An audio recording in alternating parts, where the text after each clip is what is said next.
மீண்டுமா உங்களிடத்தில் நிற்பதிலே நான் பெரும் மகிழ்ச்சி கொள்கிறேன். இப்படி ஒரு வாய்ப்பை கொடுத்த என் தேவாதி தேவனுக்கும் சபை போதகருக்கும் விசுவாச மக்களாகிய உங்களுக்கும் நான் நன்றி சொல்ல கடமைப்பட்டவனாக இருக்கிறேன். அல்லேலூயா. வேதத்தில் நேற்றைய தினத்தில் அப்படியே காத்திருப்பு கூடுகையில் ஒரு சில பகுதிகளை பார்த்தா அதில் குறிப்பாக யூதாஸுடைய காரியங்களை குறித்து பார்த்தோம். அல்லேலூயா. யூதாஸ் யாருங்க? இயேசுவோடு 12 சீசர்கள் இருந்தார்கள். அதுல ஒருவர் தான் யாரு? யூதாஸ். அல்லேலூயா. இயேசுவோடு இருந்தவன், இயேசு செய்கிற அற்புதங்களை கண்ணார கண்டவன். அல்லேலூயா. இயேசு எப்படியெல்லாம் அற்புதம் செஞ்சார்? முடவரை நடக்க செஞ்சார், செவிடரை கேட்க செய்தார், அப்படியாய் குருடனாய் இருந்தவனை பார்க்க செய்தார், மரித்து போன லாசரை கூட என்னதான் செஞ்சாரு? உயிர் பெற செய்கிற தெய்வம். அப்படிப்பட்ட தெய்வத்தோடு உடன் இருந்தவன் தான் யாரு? யூதாஸ். ஆனால் அவனுக்குள்ள இயேசுவை அறிந்திருந்தான். இயேசு எப்படிப்பட்டவர் என்பதை அறிய மறந்தான். அல்லேலூயா. அவனுடைய வாழ்க்கையில பாருங்க, அவன் என்ன பண்ணா? உலக பொருள், சாதாரண 30 வெள்ளிக்காசு. அல்லேலூயா. 30 வெள்ளிக்காசுக்கு ஆசைப்பட்டு அவன் என்ன பண்றான்? தன்னுடைய ஆண்டவருடைய பிரசன்னத்தை விட்டு அவன் விலக்கப்படுகிறத பார்க்கிறான். எப்படி விலகுறான்? அதை இச்சிச்சு அதன் நிமித்தம் என்ன பண்றான்? இயேசுவை காட்டி கொடுக்கிறான். அல்லேலூயா. மொத்தமிட்டு காட்டி கொடுக்கிறான். அப்படியா? அது மாத்திரமல்ல, அவன் பாருங்க, முன்ன இருந்தது போலவே அவன் உங்களுக்குள்ள 12 இருக்கிறீங்க, உங்களுக்குள்ள ஒருவன் எப்படி இருக்கிறான்? சாத்தானா இருக்கிறான் என்று சொல்லி ஆண்டவர் சொல்லுகிறார். முன்னமே அறிந்திருவான். அல்லேலூயா. அவன் எப்படிப்பட்டவன் சொல்லி முதலே ஆண்டவருக்கு தெரியும். யூதா கோத்திரத்திலிருந்து வந்த யூதாஸ். அல்லேலூயா. நல்ல ஒரு கோத்திரம் யூதாஸ். அவனுக்கு நல்ல பொறுப்பு கொடுத்திருந்தார். பணங்காசு எல்லாம் அவன் கையில தான் கொடுத்திருந்தார். ஏன்னா அவன் ஆசைப்பட்டது என்னதானவா? பணம், வெள்ளி, பணம். அல்லேலூயா. அவன் ஆசைப்பட்ட பொறுப்பை அவன்கிட்ட கொடுத்து கர்த்தர் பத்திரமா தான் வச்சிருந்தார். அல்லேலூயா. ஒரு நாள் வந்தது, அவனுடைய மன விருப்பத்தின்படியே இயேசு என்ன காட்டி கொடுத்தான். இது நிமித்தம் அவன் தேவ பிரசனத்தை இழந்து போனான். எப்படிப்பட்ட பிரசனம்? பரலோகத்துல வெளிப்படுத்தல கடைசியில பாத்தீங்கன்னா 12 முத்திரைகள். அல்லேலூயா. 12 சீசர்களுக்கு 12 முத்திரைகள் அங்க இடுபடுகிறது. அந்த பரலோகத்துல எழுத வேண்டிய பெயரை, அல்லேலூயா, 12வது பெயரை உமையா இருந்த மத்தியா இடம் பெறுகிறான். உடன் இருந்த யூதாஸ் என்ன பண்றான்? இயேசுவை காட்டி கொடுத்த நிமித்தம் இயேசுவை விட்டு பின்வாங்கி போகிறான். நீங்களும் நானும் அப்படியா சபையோட தான் இருக்கிறோம், ஊழியத்துல தான் இருக்கிறோம், விசுவாச மக்களா தான் இருக்கிறோம். ஆனாலும் சில உலக ஐஸ்வர்யங்களை நாடி நம்மளுடைய இருதயங்கள் போகுமே என்று சொன்னால், அல்லேலூயா, பரலோகத்துல முத்திரிக்கப்பட வேண்டிய நமது பெயர்கள் கைவிடப்பட்ட நிலைமைக்கு தள்ளப்படும். யூதாசினுடைய குணங்கள் நம்மளுக்குள்ள, சபைக்குள்ள, விசுவாச மக்களுக்காகிய உங்களுக்குள்ள எனக்குள்ளேயோ காணப்படக்கூடாது. அல்லேலூயா. கர்த்தரை அப்படியா வாழ்வு வந்தாலும் சால்வு வந்தாலும் சாவு வந்தாலும் அப்போஸ்தலர் எப்படி இருந்தாங்க? அப்படியா பேதுரு, அது மாத்திரமல்ல பவுல் சிறைச்சாலையில இருந்தாலும், அடிபட்டாலும், கர்த்தருக்காக மரண தருவாயிலையும் என்ன பண்ணாங்க? உண்மையா இருந்தாங்க. அல்லேலூயா. உண்மையா இருந்தாங்க. உண்மையா இருந்த விசுவாசத்தை பார்த்துதான் பேதுரு ஜெயிலுக்குள்ள இருக்கிறாரு. ஆனா தேவ தூதர் வந்து அவனை தட்டி எழுப்பி வெளியில் கொண்டு வர்றார். அல்லேலூயா. அப்படிப்பட்ட விசுவாசத்தை கர்த்தர் பார்க்கிறார். அல்லேலூயா. மரணமே ஆனாலும் ஜீவனே ஆனாலும் கிறிஸ்துவின் அன்பை விட்டு எதுவும் பிரிக்கப்படக்கூடாது. அல்லேலூயா. அப்படிப்பட்ட விசுவாசங்களை கர்த்தர் நம்மளுக்கு கொடுக்கும்படியாக நீங்கள் அப்படியாய் ஜெபித்துக் கொள்ளுங்கள். என்னோட கூட திருப்பிக் கொள்ளுங்கள். அப்படியாய் லூக்கா எழுதின சுவிசேஷ புஸ்தகம் அதனுடைய 5வது அதிகாரம், அதிலிருந்து 1வது வசனத்திலிருந்து 7வது வசனம் வரைக்கும் வாசித்து முடிக்கலாம். லூக்கா எழுதின சுவிசேஷம் 5வது அதிகாரம் 1லிருந்து 7 வசனங்கள். நின்றபோது நெருங்கினார்கள்.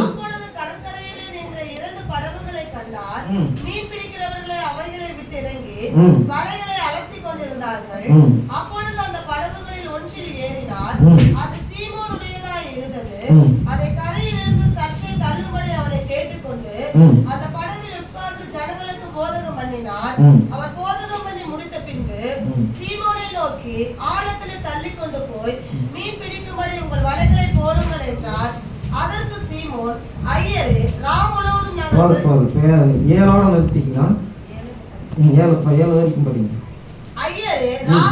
நாங்கள் பிரயாசப்பட்டு ஒன்றும் ஒன்றும் அகப்படவில்லை. ஆகிலும் உம்முடைய வார்த்தையின்படியே வலையை போடுகிறேன் என்றால் அந்தபடியே அவர்கள் செய்து தங்கள் வலை கிழிந்து போகத்தக்கதாக மிகுதியான மீன்களை பிடித்தார்கள். அப்பொழுது மற்ற படவிலிருந்து கூட்டாளிகள் வந்து தங்களுக்கு உதவி செய்யும்படி சைகை காட்டினார்கள். அவர்கள் வந்து 2 படகுகளும் அமிழத்தக்கதாய் நிரப்பினார்கள். அல்லேலூயா. 1-7 வசனங்கள். இங்க சீமோன் பேதுருவர் ஆண்டவர் அப்படியே சீமோன் பேதுருவர் இவனும் என்னோட 12 சீசனாய் உடன் இருந்த பேதுரு. அல்லேலூயா. இப்ப பேதுரு என்ன பண்றார்? அவருடைய தொழில் என்ன? மீன் பிடிக்கிற ஒரு தொழில். அல்லேலூயா. மீன் பிடிக்கிறதான தொழில். அன்று முழுவதும் அவன் என்ன பண்றான்? தன்னுடைய இல்லத்திற்காக, உள்ளத்திலோ அப்படியே குடும்பத்தில் உள்ள பிள்ளைகளுக்காக மீன் பிடித்தாத்தான் எனக்கு என்ன பிழைப்பு. அல்லேலூயா. ஆனாலும் அவன் என்ன பண்றான்? சுயமாய் போய் மீன் பிடிக்க போறான். முழுவதும் பிரயாசப்படுறான், ஒன்றும் அகப்படவில்லை. அல்லேலூயா. இப்ப என்ன பண்ணுச்சு? அந்த படகு எங்க இருந்துச்சு? கரையில நிக்கிற படகு. 3 காரியங்கள் இதுல பார்க்க போறோம். முதலாவது காரியம், கரையில நிக்கிற படகு. அல்லேலூயா. கரையில நிக்கிற படகு. இந்த கரையில நிக்கிற படகை நம்மளுடைய வாழ்க்கைக்கு ஒப்பிட்டு பார்க்கும் பொழுது, அல்லேலூயா, நம்ம ரட்சிக்கப்படுகிறோம், ஞானஸ்தானம் எடுக்கிறோம், சபைக்குள்ள அங்கத்தினரா தான் இருக்கிறோம். ஆனாலும் கரையில நின்றுட்டு இருக்கிறோம். எப்படிப்பட்ட கரையில? பூலோகம் என்கிற கரையில, உலகம் என்கிற கரையில நாம நின்றுட்டு இருக்கிறோம். அதனால உங்களுக்குள்ள, குடும்பத்துக்குள்ள ஒரு வெறுமை. அல்லேலூயா. ஆசீர்வாதம் இல்ல, சுயமா ஓடுறீங்க, கர்த்தருடைய சித்தத்தின்படி ஓடல. அதனால உங்களுக்குள்ள தரித்திரம், வருமான பற்றாக்குறை. அல்லேலூயா. இப்ப கரையில நின்கிற படகை இயேசு கண்டான். அல்லேலூயா. ஒருவேளை இவ்வளவு நாளா நீங்க எப்படி இருப்பீங்கன்னு சொல்லி தெரியல. இந்த நாட்கள்ல உங்களுடைய வெறுமைய, எப்படிப்பட்ட வெறுமை நிலைமையில உங்களுடைய குடும்பங்கள் தள்ளப்பட்டாலும் இப்ப அப்பா உங்களுடைய படவை காண்கிறார். அல்லேலூயா. வெறுமையான படகை ஆண்டவர் காண்கிறார். காண்கிறது மாத்திரமல்ல, பிற்பாடு என்ன பண்றாரு? அதுல கரையில நிக்கிற படகுல ஆண்டவர் ஏற, பிரயாணப்பட, படகை விட்டு கொடுக்க எத்தனை பேர் ஆயத்தமா இருக்கிற? வெறுமையா இருக்கிற படகு. அல்லேலூயா. எவ்வளவுதான் சத்தியங்களை சொன்னாலும் நம்மளுக்குள்ள விசுவாசம் என்கிற வேறு இல்லை. அல்லேலூயா. சங்கீதம் புஸ்தகம் 107:28 சொல்லுகிறது, அவன் ஆபத்துல கர்த்தரை நோக்கி கூப்பிட்டார்கள். அல்லேலூயா. 3 நிலைக்கு இந்த வசனங்களை ஒப்பிடுகிறோம். 5:2 என்ன சொல்லுகிறது? கரையில நிக்கிற படகு. கிறிஸ்துவ ஜீவியம் என்பது கரையில நிக்கிற படகுக்கு நிகரல்ல. அல்லேலூயா. நீங்களும் நானும் நீச்சலாகத்துல மூழ்கணும். அல்லேலூயா. வெட்டாந்தரையில நிக்கிறவர்கள் அல்ல. அல்லேலூயா. ஜலத்தினால ஆவியினால நாங்க பிறந்தவங்க. அல்லேலூயா. அப்படியே கரையில நிக்கிற படகு. இயேசு அந்த படவை கண்டார். முழுவதும் பிரயாசப்படுறான், ஒன்றும் கிடைக்கவில்லை ஐயரே என்று சொல்லி. அல்லேலூயா. இயேசு வருகிறார். கேப்பாரற்று கிடந்த அந்த படகு, மனிதர்களால் கண்டுகொள்ளப்படாத படகு, தோல்வியின் விளிம்பில போறப்பல்ல தோல்வி. எந்த காரியத்தை எடுத்தாலும் தோல்வி. என்னிடத்துல அப்படியே என்னுடைய வேலை ஸ்தலங்கள்ல ஒரு தோல்வி, என்னுடைய பிள்ளைகளுடைய கல்வி அறிவுல ஒரு தோல்வி. நான் வெறுமையான படகா இருக்கிறேன் ஆண்டவரே. எவ்வளவுதான் பிரயாசப்பட்டாலும் என்னுடைய பற்றாக்குறை இன்னும் நீங்க மாட்டேங்குது. நான் ரட்சிக்கப்பட்டு 40 வருஷம் ஆச்சு, 50 வருஷம் ஆச்சு, ஆனாலும் என்னுடைய குடும்பத்துல ஒரு மாற்றம் இல்ல. இன்னும் வெறுமை. ஏன் இந்த வெறுமை? அப்பா இப்ப அவனுடைய படகை காண்கிறார். அல்லேலூயா. அப்பா உன்னுடைய படகை காண்கிறார். எசேக்கியாவுக்கு எழுதின சுவிசேஷ புஸ்தகம் 16:6 வாசிங்க.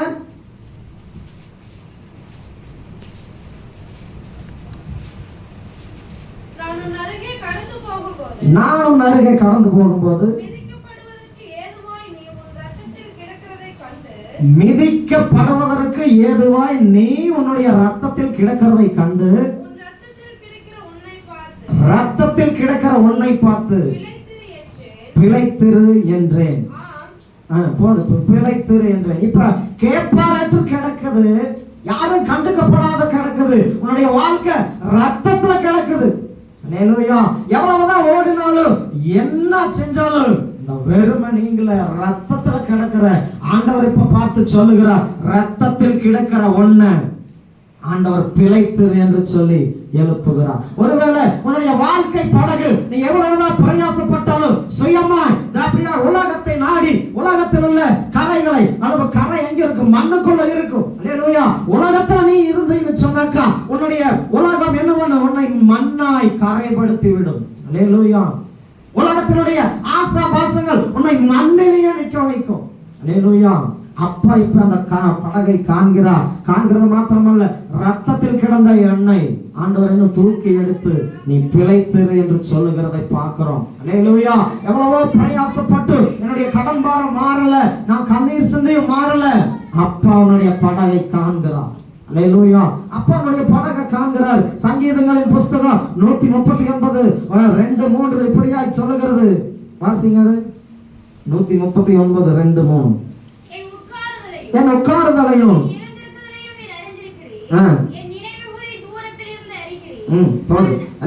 ஆண்டவர் என்ன பண்றாரு? உட்காருதலையும் எழுந்திருக்கிறதையும் ஆண்டவர் அறிந்திருக்கிறார். அல்லேலூயா. நீ சுயமாய் ஓடுகிறதையும் ஆண்டவர் எழுந்திருக்கிறார். நீ எங்கெல்லாம் உட்காரையோ, எங்கெல்லாம் எழுந்திருக்கிறையோ, எல்லாவற்றையும் ஆண்டவர் என்ன இருக்கிறார்? அந்த படகை கண்டது போல ஆண்டவர் காண்கிற தேவன். நான் நடந்தாலும் படுத்திருந்தாலும் என்னை சூழ்ந்திருக்கிறீர் என்று சொல்லி தாவீது அப்படியாய் சொல்லுகிறான். அல்லேலூயா. அப்ப முதல்ல பார்த்த கரையில நிற்கிற படகு, கேப்பாரற்று கிடக்கிற படகு, வெறுமையாய் நிற்கிற படகு, தோல்வியில் இருந்த படகு, அந்த படகை ஆண்டவர் கண்டார். 2ல 3வது வசனத்தை வாசிங்க. இப்ப 2வது தள்ளப்பட்ட படகு. அல்லேலூயா. கரையில முதல் நின்னுச்சு, இப்ப சற்றே என்ன பண்ணுது? தள்ளப்பட்ட படகு.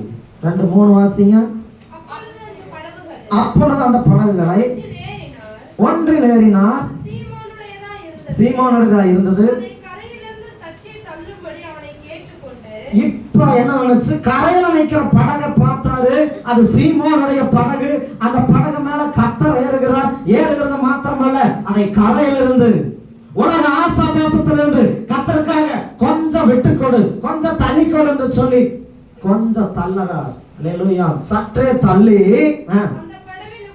அந்த படவில் உட்கார்ந்து இங்க அங்க வந்து கூடி வந்திருக்கிற ஜனங்களுக்கு என்ன பண்றாரு? போதகம் பண்ணுகிறார்.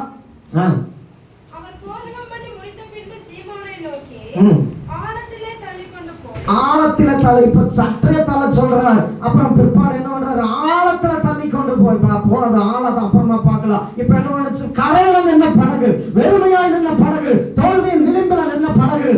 இயேசு அந்த படகை கண்டவுடன் அல்லேலூயா சீமோன்கிட்ட போய் அப்ப சீமோன் என்ன சொல்றாரு? பேதுரு, ஆண்டவரே ராமனோடு பிரயாசப்பட்டோம், என் சுயபலத்தினால நான் பிரயாசப்பட்டேன், ஒன்று அகப்படல. அல்லேலூயா. நீங்களும் நானும் வெறுமையான படகான வாழ்க்கையில தான் இருக்கிறோம். எவ்வளவுதான் சுயமாய் ஓடினாலும் இன்னும் நம்மளுடைய கடன் பாரம் நீங்கள, நம்மளுடைய சரீரத்தில் இருக்கிறதான பலவீனம் நீங்கள. காரணம் அப்பா சித்தத்துக்கு உங்களுடைய வாழ்க்கையை ஒப்பு கொடுக்கல. அல்லேலூயா. அப்பா இப்ப என்ன சொல்றாரு? சற்றே தள்ளு. அல்லேலூயா. உன்னுடைய படகு வெறுமனா இருக்குதா? சற்றே எனக்காக தள்ளிக்கொடு. உலகத்துல இருக்கிறியா? உலக சிற்றின்பத்துல சிக்கி கிடக்கிறியா? எனக்காக நீ எல்லாவற்றையும் விட்டு சற்றே தள்ளி வர சொல்றார். அல்லேலூயா. கொஞ்சம் தள்ள சொல்றார். சற்றே தள்ளியாச்சு. இப்ப கரையில இருந்து கொஞ்சோண்டு அப்படியே தண்ணிக்கு பக்கமா போயிடுச்சு அந்த படகு. எரேமியா 29:11 வாசிங்க.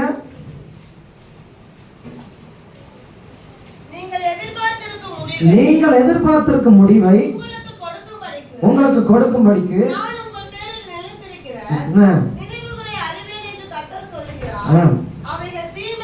அது தீமைக்கல்ல, சமாதானத்துக்கு ஏதுவான நினைவுகளே. அல்லேலூயா. இப்ப சற்றே தள்ளுறாங்க. இப்ப ஆண்டவர் என்ன பண்றாரு? அவனுடைய நினைவெல்லாம் அறிகிறாரு. தீமையானதுக்கு அல்ல, சமாதானத்துக்கு ஏதுவான நன்மைக்கு. அல்லேலூயா. அப்ப என்ன பண்றாரு? லூக்கா 5:3 போதகம் பண்ணினார் இயேசு. அல்லேலூயா. கொஞ்சம் இடம் கொடுத்தார். அதில் ஏறி படகுல ஏறினார். ஏறினது மாத்திரமல்ல, சற்றே தள்ள சொன்னார். கொஞ்சம் தண்ணிக்குள்ள போச்சு. இப்ப 3வது ஆண்டவர் என்ன சொல்றார்? நீ கரையில நின்ன, இப்ப என்ன பண்ற? இப்ப ஆண்டவர் அதுல ஏறிட்டாரு. இப்ப என்ன பண்றாரு? எனக்காக உன்னுடைய வாழ்க்கையை விட்டுக்கொடு. அல்லேலூயா. நீ எப்படிப்பட்ட நிலைமையில இருந்தாலும் சரி, உன்னுடைய கண்ணீரை நான் கண்டுட்டேன். அந்த படகை பண்ணது போல நான் உன் கண்ணீரை கண்டுட்டேன். உன் வார்த்தைகளை நான் கவனிச்சுட்டேன். எனக்காக உலகத்தினுடைய காரியங்களில் இருந்து, சுயமாய் ஓடுகிற காரியங்களில் இருந்து நான் உன்னுடைய வாழ்க்கை படகுல ஏற வேணும். அல்லேலூயா. அதற்காக நீ என்ன பண்ற? வெறுமையா இருக்கிற ஒண்ணு, ஒன்றுமே இல்லாத இருக்கிற ஒண்ணு, தோல்வி தோல்வி தோல்வி என்று சொல்லி புலம்புகிறதான ஒண்ணு நான் இப்ப கண்டிருக்கிற உன்னுடைய படகுல நான் ஏற ஆயத்தமா இருக்கிற நீ எனக்காக சற்றே தள்ளி விட்டு கொடுப்பாயா? அல்லேலூயா. உன்னுடைய வாழ்க்கையை எனக்காக விட்டு கொடுப்பாயா என்று சொல்லி அப்பா என்ன பண்றாரு, அந்த படகுல ஏறுகிறத பார்க்கிறோம். ஏறின பிற்பாடு 4-5 முதல்ல பார்த்தோம் கரையில இருந்த படகு, ரெண்டாவது பார்த்தோம் தரையிலிருந்து அப்படியா சற்றே தள்ளப்பட்ட படகு, மூன்றாவதாய் ஆழத்துல போக வேண்டிய வலை, அல்லேலூயா, படகு ஆழத்துல போட வேண்டிய படகு, அல்லேலூயா. 5ல அப்படியே 4-5 வாசிங்க. சீமோனை நோக்கி ஆழத்துல தள்ளி, சற்றே தள்ள சொன்னாரு, இப்ப என்ன சொல்றாரு, ஆழத்துல தள்ளி கொண்டு போய் மீன் பிடிக்கும்படி உங்களுடைய வலைகளை போடுங்கள் என்றார். அதற்கு சீமோன்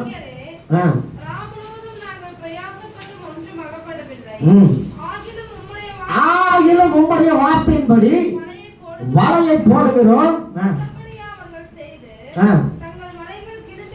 கிளியத்தக்கதாக மீன்கள் ஆண்டவர் கொடுத்தார். கரங்களை தட்டி கர்த்தருக்கு நன்றி சொல்லுங்க. கேட்பாரற்று கிடந்த படகு, யாரும் கண்டுக்காத படகு, வெறுமையான படகு, சுயமாய் ஓடி ஓடி தோல்வியை சந்தித்த படகு, இயேசு அந்த படகை நிலத்தில் வந்தபோது, இயேசு அந்த படகை கண்டபோது, அந்த படகு எனக்கு தேவைன்னு சொல்லி, அந்த படகை எனக்காக தருவாய் என்று சொல்லி சீமோன் இடத்துல கேட்டு அந்த படகுல ஏறுறார். ஏறது மாத்திரமல்ல, சற்றே தள்ளி கொடுத்தார். வசனத்துக்கு கீழ்ப்படிஞ்சா பேதுரு. அப்படியாய் ஆழத்துல போட சொன்னார். இப்ப சற்றே இருந்த படகு இப்ப ஆழத்துக்கு போகுது. ஆழத்துக்கு போவது மாத்திரமல்ல, தன்னுடைய வலையை தூக்கி ஆழத்துல போட சொல்றாரு. அல்லேலூயா. ஒரு சிலர் ஆவிக்குரிய ஜீவித்துல ரொம்ப ஸ்ட்ரிக்ட்டா ஆழத்துல போகணும்னு சொன்னா ஒரு சில பேருக்கு பயம். அல்லேலூயா. ஞானஸ்தானத்துல கூட கொஞ்சோண்டு தண்ணி தான் இருக்கு, பாஸ்டர் ஞானஸ்தானம் கொடுப்பாரு, அந்த ஆழம்னு சொன்னா பயம். ஆழத்துல அப்படியே பாஸ்டர் முக்கி எடுப்பாரு. ஒரு சிலர் என்ன பண்றோம், பாஸ்டருக்கும் சேர்ந்து இன்னொரு ஞானஸ்தானம் கொடுத்துறோம். அல்லேலூயா. பயத்துல என்ன பண்றோம், பாஸ்டரையும் பிடிச்சு தள்ளிடுறோம். அவரும் தபக்கணும் மூளைக்கு எந்திரிச்சு பயம். அல்லேலூயா. பாஸ்டருக்கு எத்தனை முறை ஞானஸ்தானம் கொடுத்து இருக்கிறாங்க. பயம் பாருங்க, முழங்கால அளவு தண்ணி தான் இருக்கு, ஆனால் பாஸ்டர் போட்டு அமுக்குவாரு. பயத்துல பாஸ்டரையும் பிடிச்சு அமுத்திடுறது. அவர் அப்படியே தட்டி தள்ளாடி மூளைக்கு எந்திரிக்கிறது. அல்லேலூயா. ஆழம்னு சொன்னாவே ஜனங்களுக்குள்ள ஒரு பயம். அல்லேலூயா. விசுவாசத்துல ஆழத்துல வரணும்னு சொன்னாக்கா உலக ஆசாபாசங்களை நீ விட்டு கொடுக்கணும். அல்லேலூயா. உலக சிற்றின்பங்களை நீ விட்டு கொடுக்கணும். ஒரு நாள் பிறப்பு இன்பம் என்று சொல்லி ஓடுற பாத்தையா, அதை விட்டு கொடுக்கும் பொழுதுதான் கர்த்தர் ஆழத்துல கொண்டு போய் உன்னை வலை கிளையத்தக்கதான ஆசீர்வாதத்தை கொடுக்க வல்லவராய் இருக்கிறார். அல்லேலூயா. ஆசீர்வாதம் வேணும்னு சொன்னாக்கா உன்னுடைய விசுவாசத்துல ஒரு ஆழம் வேணும். உன்னுடைய ஆவிக்கு ஒரு ஜீவியத்துல ஒரு ஆழம் வேணும். எப்படிப்பட்டதான ஆழம்? பவுல போல ஒரு ஆழம், பேதுருவை போல ஆழம். ஆண்டவர் நான் ஆராதிக்கிற தேவன் அப்படியே சாத்ராக் மேசாக் யாபேத்நேகோ என்ன சொன்னாங்க, விடுவித்தாலும் சரி விடுவிக்காமல் போனாலும் சரி. அல்லேலூயா. அப்படிப்பட்டதான வைராக்கியம் உங்களுக்குள்ள எனக்குள்ள வேணும். அல்லேலூயா. ரட்சிக்கப்பட்டது உண்மைதான், விசுவாசத்துல இருக்கிறது உண்மைதான், இன்னும் பழைய வாழ்க்கை. அல்லேலூயா. இன்னும் கரையிலேயே நிக்கிற. அல்லேலூயா. கரையில நின்னா உன்னுடைய படகுல மண்ணு மாத்திரம் தான் ஒட்டி இருக்கும். நீ ஆழத்துக்கு வரணும்னு சொல்லி ஆண்டவர் விருப்பப்படுறார். உன்னுடைய சுயம் சாகப்படணும். அல்லேலூயா. உலக வாழ்க்கையில உலக வாழ்க்கைக்கு இந்த படகு ஒப்பிடும் பொழுது கேப்பாரற்று கிடந்த அந்த படகு. ஒரு காலத்துல ரட்சிக்கப்படாத முன்னாடி நீங்களும் நானும் உலகத்துல எப்படி இருந்தோம், மண்ணு போலதான் இருந்தோம். அல்லேலூயா. ஆனாலும் ஆண்டவர் தேடி வந்து உங்களை என்னையும் ரட்சிச்சு இந்த திருச்சபையில இன்றைக்கும் ஜீவனோடு வைத்திருக்கிறாருன்னா அவருடைய கிருபை. அல்லேலூயா. அந்த கிருபையை கொடுத்த தேவனுக்கு நல்ல கரங்களை தட்டி. அப்ப படகு கரையில இருந்துச்சு. இப்ப ஆண்டவருக்காக சற்றே தண்ணி கொடுத்தாங்க. ஆண்டவர் அதுல ஏறிட்டாரு.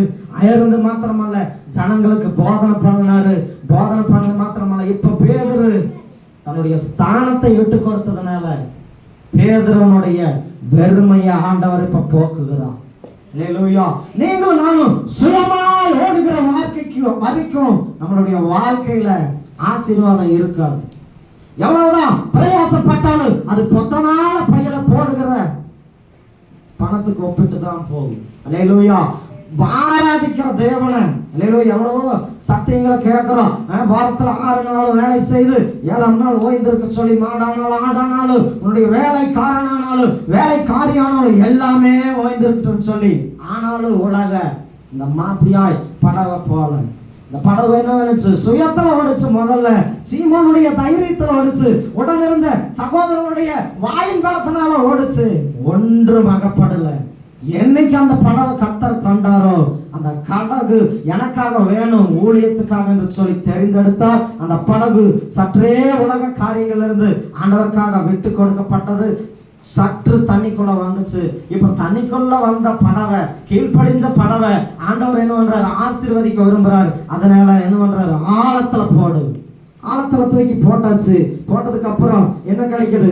12 கூட அல்லேலூயா நிறையத்தக்கதான மீனை ஆண்டவர் அவனுக்கு கட்டளை இடுகிறார். கட்டளை இட்டது மாத்திரமல்ல, இப்படி எல்லாம் ஆசீர்வதிச்ச பேதுரு பின்னாடி என்ன பண்றான்? ஆண்டவரை மறுதலிக்கிறான். அல்லேலூயா வெறுமனே இருக்கிறான். உலகத்தால புறக்கணிக்கப்படுகிறான். அன்னைக்கு மீன் பிடிச்சாதான் அவனுடைய பொழப்பு, அவனுடைய குடும்பம். மீன் பிடிச்சிட்டு போனாதான் அந்த அன்னைக்கு கஞ்சி குடிக்க முடியும். அந்த நிலைமைக்கு இருந்த பேதுருவை அன்றைக்கு ஆண்டவர் பார்த்தார். நீ எனக்காக உன் படகை தருவாயா? கரையில நின்ன படகு இப்ப தண்ணிக்குள்ள சற்றே வந்துச்சு. சற்றே வந்தது மாத்திரமல்ல, ஆழத்துக்கு கூட்டிட்டு போனாரு. அவனுடைய விசுவாசத்தை பார்த்தார் ஆண்டவர். நீ என்ன பண்ற? இன்னிலிருந்து மீன்களை பிடிக்கிறவன் அல்ல, மனுஷர்களை பிடிக்கிறவன் ஆக்குவேன் என்று சொல்லி ஊழியத்துக்கு அவனை எடுத்துக்கொண்டு போனா. அப்படி எல்லாம் ஆசீர்வதித்த பேதுரு கடைசியா என்ன பண்ணாரு? ஆண்டவரை அடிக்கும் பொழுது, துன்பெடுத்தும் பொழுது நான் அவர் பார்த்ததே இல்லை. அல்லேலூயா பார்த்ததே இல்லை. இன்றைக்கும் விசுவாச குடும்பங்கள் ஆகிய உங்களை கொள்ளையும் பேதுருவை போல ஒரு எண்ணம். ஒரு காலத்துல ஒன்றுமே இல்லாதப்ப ஆவிக்குரிய ஜீவியத்துல ஆழமா இருந்தீங்க. இப்ப சில உயர்வுகளை ஆண்டவர் கொடுத்ததுக்கு அப்புறம், சில மேன்மைகள் ஆண்டவர் கொடுத்ததுக்கு அப்புறம் ஆண்டவரை விட்டு பின்வாங்கி போகிற ஒரு நிலைமை உங்களுக்குள்ள இருக்குமாவா? நீங்க தான் அந்த பேதுரு.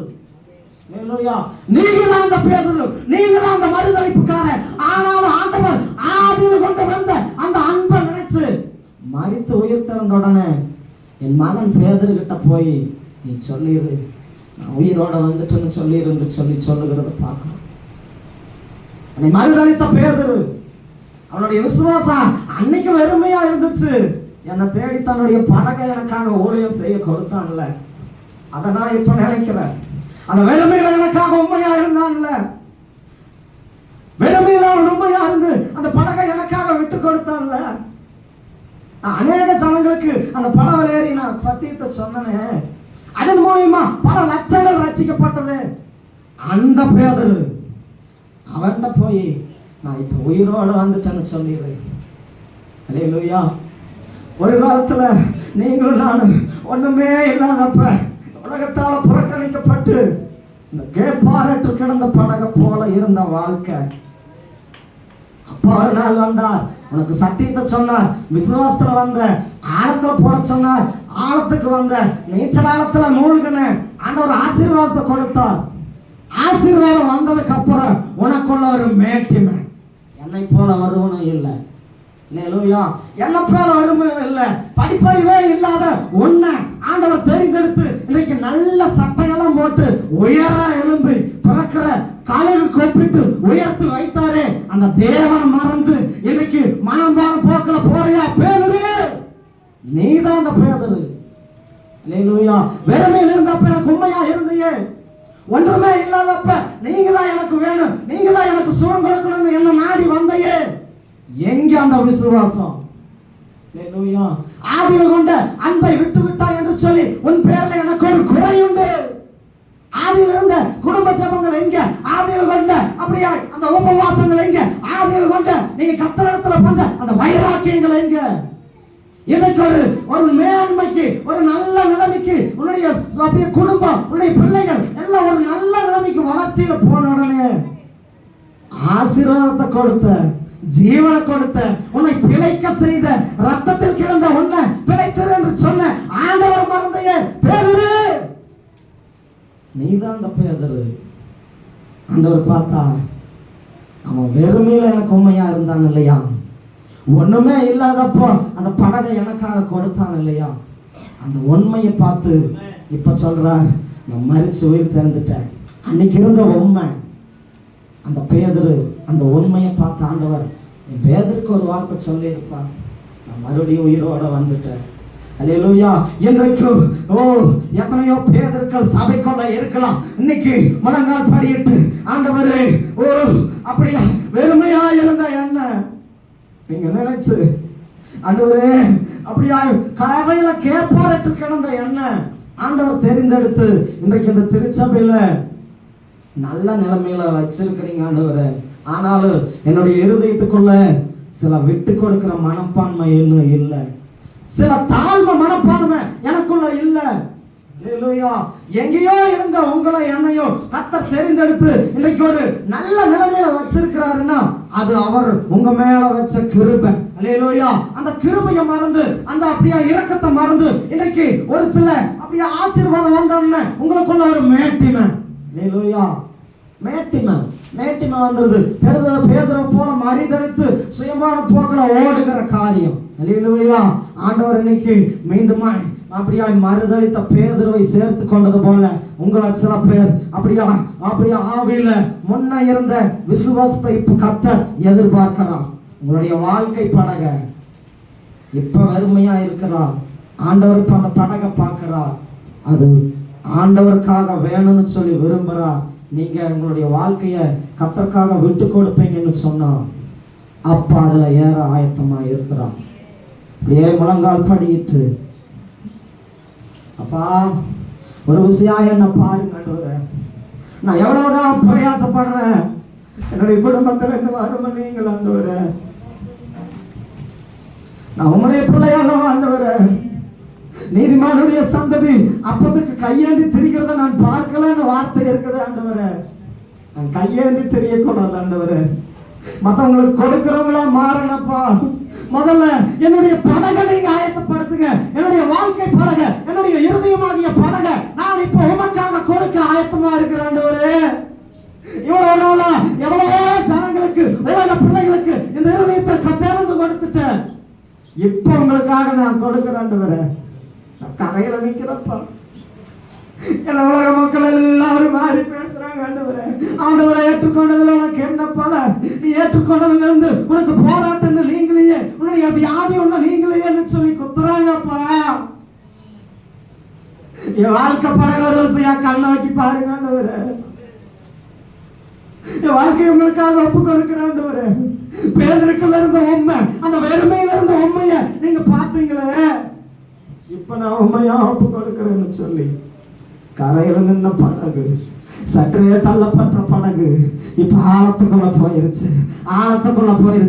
கரங்களை தட்டி சிலருக்குள்ள ஆழத்துக்குள்ள அபிஷேகத்தை கட்டளை இடுகிறார். ஆழத்துல நீச்சலால மூழ்கியே நேசரன்பில் மகிழ அக்கினி அபிஷேகம் எங்கள் மீது செய்யுமே.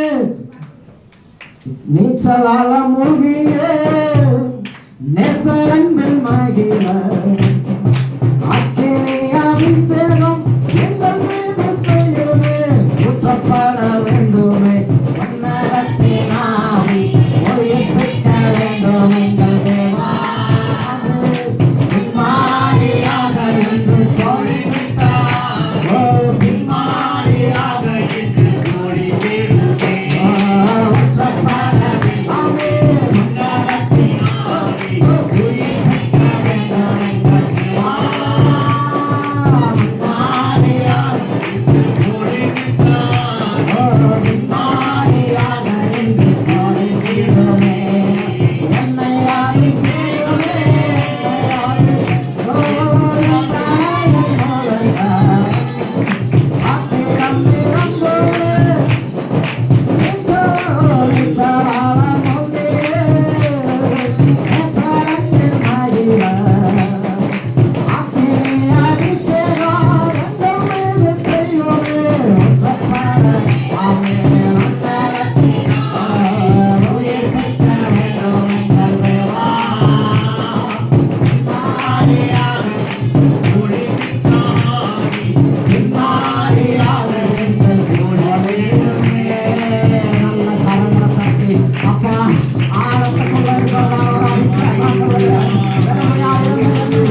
சொல்லி இப்படியா ஜபத்தோடு இருப்போம். பேதுரு அப்பாவுக்காக தன் வெறுமையான படகையும் கத்தர்கரங்கள்ல கொடுத்தான். ஒருவேளை இவ்வளவு நாளா நீங்க உலக ரீதியா சிந்திச்சு ஓடின ஓட்டங்கள் போதும். அப்பா இன்னைக்கு உங்களுடைய வாழ்க்கை படகை உற்று நோக்குகிறான். நீ கத்தருக்காக உன்னுடைய இருதயத்தை விட்டு கொடுத்தீங்கன்னு சொன்னாக்கா அப்பா அந்த படகுல ஏறினது போதில்லை. உன்னுடைய வாழ்க்கை படகுல எப்படிப்பட்ட ஆழத்துல உன்னுடைய வாழ்க்கை இருந்தாலும் சரி, பேதுருக்கு அன்னைக்கு மீன் பிடிச்சாதான் பிளப்பு. அந்த நிலைமையில அந்த வெறுமையில இருந்து தன்னுடைய படவை கொடுத்தான். அல்லேலூயா. ஒருவேளை இன்னைக்கு நீ ரட்சிக்கப்பட்டது உண்மைதான், ஆனாலும் வெறுமையில விட்டு நீங்கள இன்னைக்கு ஒரு நைட்டு தான் எனக்கு சாப்பிட ஆகாரம் இருக்குது. இன்னைக்கு உண்மையா ஆண்டவர்கிட்ட நான் ஒப்பு கொடுக்கிறேன் இருதயத்தை. இன்றையிலிருந்து நான் ஆராதனையை கடைபிடிப்பேன். இன்றையிலிருந்து என்னுடைய குடும்ப ஜெபத்தை நான் கடைபிடிப்பேன். இன்னையிலிருந்து என்னுடைய பிள்ளைகளை நான் கர்த்தருக்காக உண்மையா தள்ளி கொடுத்து வளர்த்துவேன். அப்படிப்பட்ட விசுவாசம் உனக்குள்ள இருந்துச்சுன்னா அப்பா அவனுடைய வெறுமையான படகுல ஏறுகிறான். வெறுமையான படகு ஆழத்துக்கு போகும் பொழுது படகு நிரம்பி வழியத்தக்கதாக ஆசீர்வாதத்தை ஆண்டவர் கட்டளையிடுகிறார். அப்பாவுக்காக கொடுக்கிறதுக்கு, அப்பாவுக்காக கொடுக்கிறதுக்கு வெறுமையில உண்மை. அந்த சாரி பார்த்து அப்படியா அவன் என்ன பண்ணாங்க, தனக்கு உள்ளதையும் கத்தருக்காக கொடுத்தாங்க. அந்த வெறுமையில ஆண்டவர் என்ன பண்ணாரு, நம்முடைய கடன் பாரங்கள் எல்லாம் மாறத்தக்கதாக ஆசீர்வதிச்சான். அல்லேலூயா. ஒருவேளை அவனுடைய படகு ஆண்டவர் அடைஞ்ச படகுதான், கத்தரை விசுவாச படகுதான். ஒரு காலத்துல அந்நிய பாஷையில எல்லாம் நிரம்பி சர்ச்சில் ஆடி பாடின அந்த படகு சில விசுவாச குறைச்சல நிமித்தம், சில வெளியில சொல்ல முடியாத பாவத்தை நிமித்தம், அந்த பாவமாகிய மண்ணு உன்னுடைய படகை கரையில நிறுத்தி வச்சிருக்குது. நீ அப்பாவுக்காக அந்த படகை சற்றே தள்ளி கொடுத்தேன்னு சொன்னாக்கா உன் படகு ஆசீர்வதிக்கப்படும், உன் இருதயம் ஆசீர்வதிக்கப்படும், உன் சந்ததி ஆசீர்வதிக்கப்படும், உன் பிள்ளைகள் எல்லாம் ஆசீர்வதிக்கப்படுவாங்க, உன்னுடைய குடும்பங்கள் எல்லாம் செழித்தவங்க செய்வா. நீ விட்டுக்கொடு, அப்பாவுக்காக விட்டுக்கொடு. உன் படகை கத்த ஆசீர்வதிக்க ஆயத்தமா இருக்கிறார். கேட்ட வார்த்தையின் பிரகாரம் அப்பாவுக்காக உங்களுடைய வாழ்க்கை படகை வெறுமையா இருந்தாலும் சரி, அது பூர்ணமா இருந்தாலும் சரி, அப்பாவுக்காக விட்டு கொடுக்கும் பொழுது அப்பா உங்களை ஆசீர்வதிக்க வல்லவராக இருக்கிறார். கர்த்தர் தாம் இந்த வார்த்தைகளை ஆசீர்வதிப்பாராக.